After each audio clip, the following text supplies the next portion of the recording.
কি খবৰ আপোনালোকৰ আশা কৰিছোঁ আপোনালোক সকলোৰে খবৰ ভাল আলেগ্ৰাত মোৰো ভালেই আৰু আজি হৈছে ঈদৰ আগদিনাখন আৰু এইফালে ৰুমৰ অৱস্থা পুৰা বেয়া হৈ আছে আজি পুৰা একদম সাফাই অভিযান ষ্টাৰ্ট কৰিম মানে মই এদিনৰ আগত এইটো কাৰণে ৰাখি থৈ দিছিলো কাৰণ আমাৰ বেছি কাম নাছিলে মানে প্ৰায়খিনি কাম হৈয়ে গৈছিলে খালি মোৰ ৰুমটোৰ কামখিনি থৈ দিছিলো আৰু ড্ৰয়িং ৰুমৰ কামখিনি আৰু ভাবিলো ব্লগটো এতিয়া আৰম্ভ কৰি দিও বুলি এতিয়া 11:30 মান বাজিছে তেন্তে একেবাৰে হেফালেকে চাব দেই ঈদ বুলিলে কিমান যে কাম ওলাই ন কামৰ অন্ত নোহোৱা হৈ যায় এইফালে মোৰ ৰুমটো সেফালি আন্টিয়ে ঝাৰি দিছে আৰু লগত যেতিয়া কোনোবা এগৰাকী থাকে তেতিয়া কামবোৰ সোনকালে হৈ যায় আৰু এইফালে দেখিছে নহয় কাপোৰো মানে একগাল আছে আৰু ভাবিছো প্ৰথমতে এইখিনি গুটেখিনি সিজিল কৰি লওঁ তাৰ পিছত আৰু লাহে লাহে যিখিনি কৰিবলগীয়া কাম আছে সেইখিনি কৰি আগতে বিয়াৰ আগত যেতিয়া ঈদটো আহে তেতিয়া মানে ইমান বেছি আমি এক্সাইটেড থাকো ন মানে নিজক লৈ কেনেকৈ আমি হজাম কি ড্ৰেছ পিন্ধিম কিন্তু বিয়াৰ পিছত হে বস্তুটো লাহে লাহে কমি গৈছে কাৰণ দায়িত্বও বাঢ়ি যায় ন আৰু ভাবিলে কিবা লাগে সময়ৰ লগত কেনেকৈ যে মানুহ চেঞ্জ হৈ যায় ন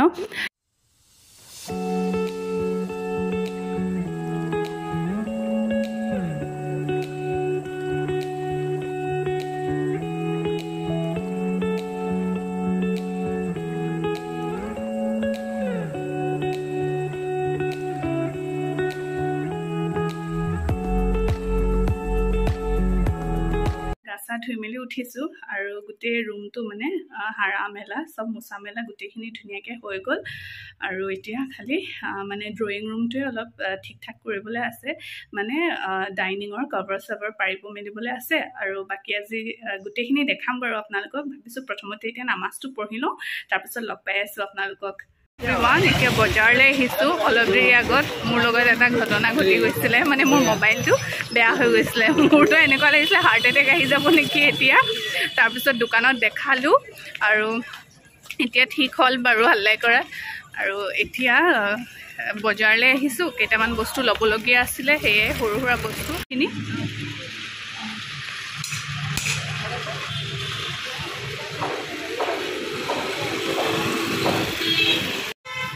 সৰু সুৰা যি বজাৰ আছে সেইখিনি কৰি আছো বাৰু চাবচোন ঈদৰ মানে আগদিনাখনলৈকে কিবা নহয় কিবা বস্তু থাকিয়ে যায় লাগিলে যিমানে শ্বপিং কৰা হওক কিবা নহয় কিবা এটা থাকিয়ে যায় আৰু এতিয়া ল'বলৈ আহিছোঁ ফ্ৰুটছ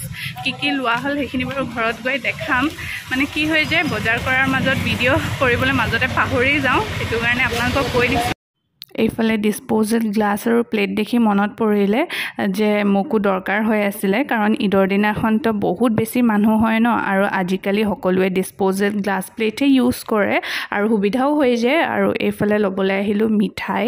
আৰু এইবাৰ ঈদত তেনেকৈ ইমান বেছি নাস্তা নবনাও কাৰণ নাস্তা বনালে বহুত বেছি টাইম লাগি যায় যিমানখিনি মানে সম্ভৱ হয় সিমানখিনি বনাম বাৰু কিন্তু তাৰ মাজতেও মিঠাইও লাগিব ন হেতু কাৰণে মিঠাইও লৈ লৈছো কৰা মেলা হৈ গ'ল আৰু এতিয়া গৈ আছোঁ ই ৰিক্সাত আৰু ঘৰ গৈ বহুতখিনি কাম আছে এতিয়ালৈকে ইফতাৰো বনোৱা মেলা হোৱা নাইকিয়া কি বস্তু লোৱা হ'ল সেইখিনি বাৰু দেখাম আৰু লগতে আপোনালোকক মই ঈদৰ শ্বপিংখিনিও দেখাবলৈ আছে ভাবিছোঁ আজি সেইখিনি দেখাম আৰু ঘৰ গৈ পাই তেন্তে গোটেইখিনি দেখাই থাকিম দেই চাই থাকিব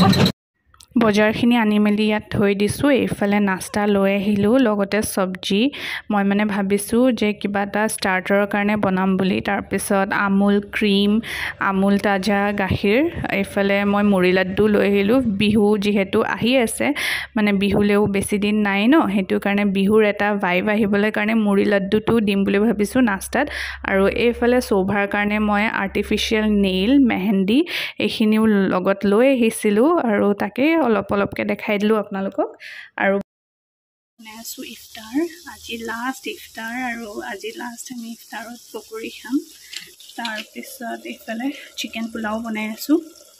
একদম সিম্পল ইফতাৰ হ'ব আজি কাৰণ যিহেতু টাইম একদমেই নাইকিয়া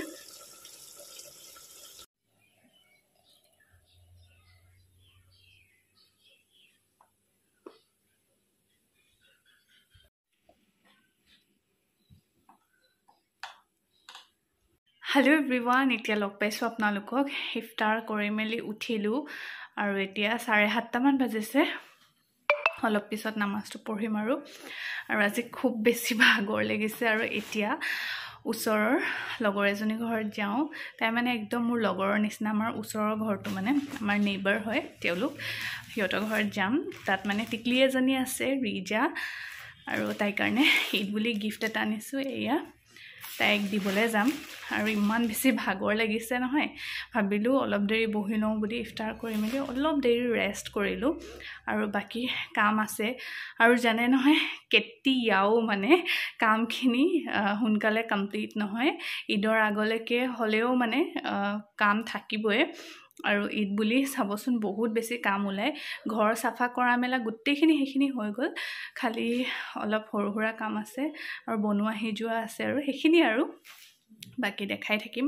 আৰু গিফ্টটো অলপকে দেখাওঁ দেই আপোনালোকক আমাৰ ৰিজাৰ গিফ্ট ৰিজাক দেখাম বাৰু দেই আপোনালোকক বহুত বেছি কিউট হয় এইটো এটা কিউট ফ্ৰক হয় এয়া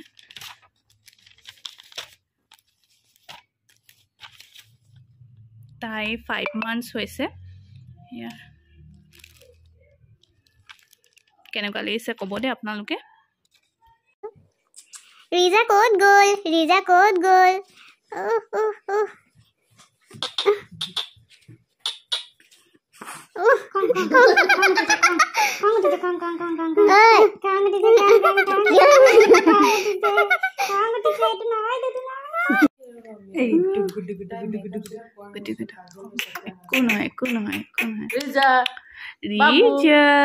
ৰিজা ফুফু যাব ফুফু इधर देखो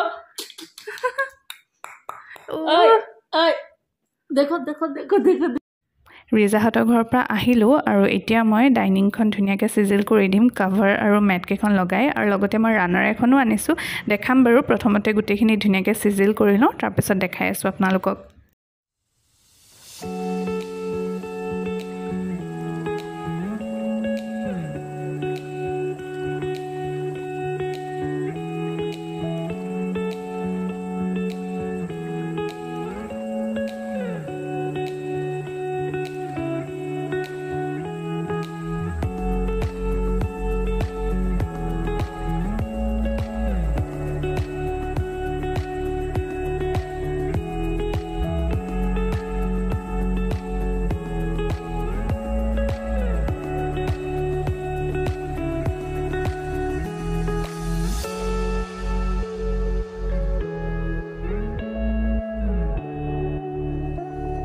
এইফালে ৰাতিয়ে কিছুমান বস্তু বনাই থৈছিলোঁ এইফালে গাজৰ হালৱা বনাই আছিলোঁ লগতে চিলি পনীৰ তাৰপিছত মই বনাই থৈছিলোঁ ফ্ৰুটছ কাষ্টাৰ্ড আৰু কাবাবৰ কাৰণেও গোটেইখিনি ধুনীয়াকৈ ৰেডি কৰি মেলি থৈ দিছিলোঁ আৰু এনেকৈ ব্লগটো সামৰিছোঁ কেনেকুৱা লাগিলে প্লিজ কমেণ্ট কৰি জনাব দেই